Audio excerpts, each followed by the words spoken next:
सबसे पहले मैं आपके सभी दर्शकों को मैं प्रणाम करता हूं, जय श्री राम बोल रहा हूं और मैं अपना परिचय आपको बतलाना चाहूँगा। मैं श्याम सुंदर चौहान, राष्ट्रीय महामंत्री विश्व हिंदू रक्षा परिषद से हूँ। और जहाँ तक आपने पूछा कि आप सनातन धर्म पे काम कर रहे हैं तो कहाँ गए, तो मैं आपको अवगत कराना चाहूँगा कि राष्ट्रीय महामंत्री के पद पे होने के नाते मैं अपना अधिकार और दायित्व के तहत पूरे हिंदुस्तान में लगभग जो है मैं आता जाता रहता हूँ।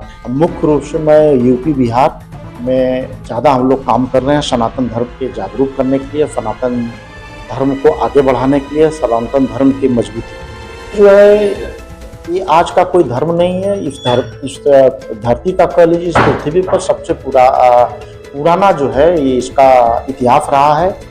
और जब दूसरे धर्म के, दूसरे पंथ के लोग कह लीजिए, मजहब के कह लीजिए, जब लोग शरीर पे जब कपड़े नहीं थे तो हमारे देश में सनातन धर्म के जो अनुयायी थे उनके द्वारा यहाँ पर उनके द्वारा जो मनुष्य का जो है शरीर से संबंधित जो है ऑपरेशन से जैसे सर्जरी का काम चल रहा था। तो ये सनातन धर्म का जो इतिहास है ये बहुत पुराना इतिहास है।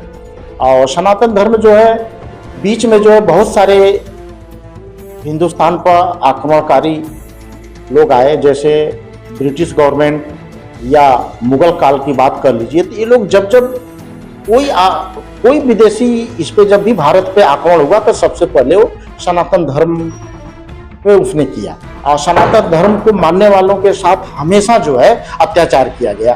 तो अब तो हमारा देश आज़ाद हो चुका है और अब भी जो बाहरी ताकतें हमारे देश के अंदर लगी हुई हैं, तो जैसे सनातन धर्म का विरोध लोग धर्मांतरण के माध्यम से, लव जिहाद के माध्यम से, लैंड जिहाद के माध्यम से पूरे हिंदुस्तान में जो है बाहर के जो घुसपैठी के रूप में आके सनातन धर्म के प्रचार, धर्म के मानने वाले के विपरीत जो है काम कर रहे हैं। उसी को हम लोग हिंदुओं को जोड़ने के लिए, हिंदुओं को जागरूक करने के लिए हम लोग सनातन धर्म का काम कर रहे हैं कि आप लोग ऐसे लोग जो भी समाज में हैं, जो धर्मांतरण का काम कर रहे हैं, लव जिहाद का काम कर रहे हैं, उनको चिन्हित किया जाए और उनको चिन्हित करने के बाद उनको संवैधानिक तरीके से उन पर कार्रवाई कराने का काम हमारी संस्था कर रही है।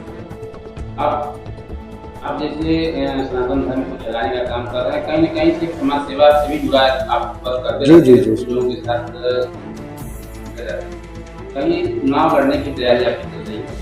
हाँ बिल्कुल, मैं 2012 में आजमगढ़ के विधानसभा 346 मुबारकपुर विधानसभा से चुनाव भी लड़ा था।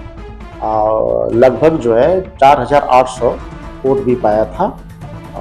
फिर मैं तभी से भारतीय जनता पार्टी की राजनीति भी कर रहा हूँ और अगर शीर्ष नेतृत्व पुनः मुझे एक बार जो है अगर विधानसभा का अपना प्रत्याशी बनाता है तो मैं अवश्य ही चुनाव लड़ूंगा।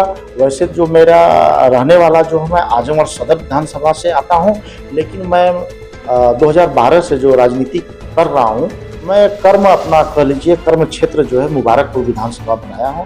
अब मैं तो वैसे पूरे पूर्वांचल में दौरा कर रहा हूं और हर जात के, हर वर्ग के लोगों से मेरा काम मिलना जुलना है। यदि भारतीय जनता पार्टी का शीर्ष नेतृत्व मुझे टिकट देता है तो मैं अवश्य चुनाव लड़ूंगा। प्रमुख एजेंडा क्या होगा चुनाव लड़ने के लिए? कंपटीशन बहुत है इस समय और चुनाव एक चुनौती।